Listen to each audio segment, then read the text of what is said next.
Okay, good morning guys. It's me again and today I'm gonna cook miswa with meatballs and patula. Okay?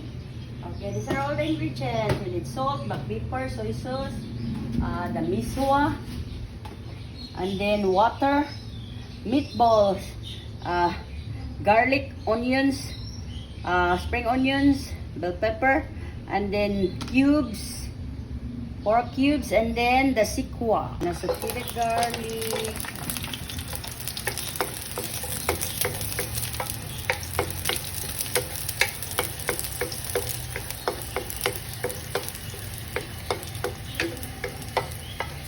Sauteed garlic.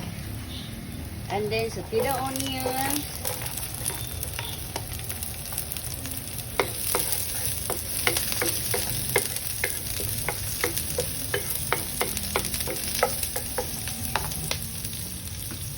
And then add a little soy sauce. And then add water. Okay. Black pepper.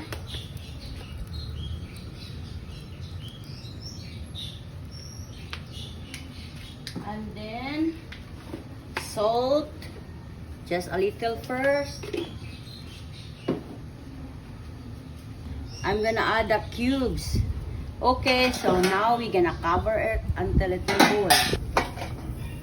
Okay guys, so the water, it's boil. So we're gonna add the meatballs.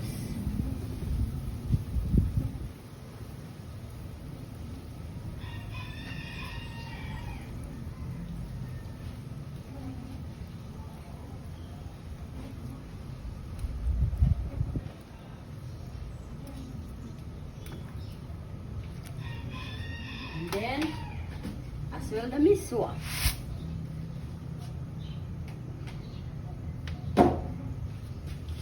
Okay.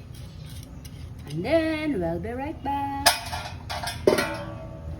Guys, the miswa, it's already cooked. So, we're gonna add this patula.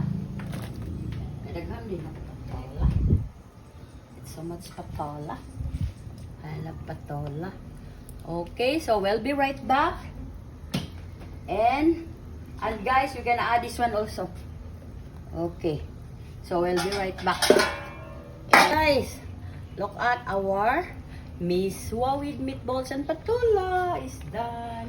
Okay, now it's tasting time, but I'm going to put this onions. Okay. So I'm gonna off the heat now. I'm going to taste our miswa with meatballs and patula. It's good. It's yummy. Oh, look at that one, guys. It's very yummy. It's yummy, guys. If you need more recipes, please hit like, follow, share, subscribe to my YouTube channel, The Bruja, to my Instagram, The_Bro_Ja, and to my TikTok at The Cooking Show, and to my Facebook page, The Cooking Show.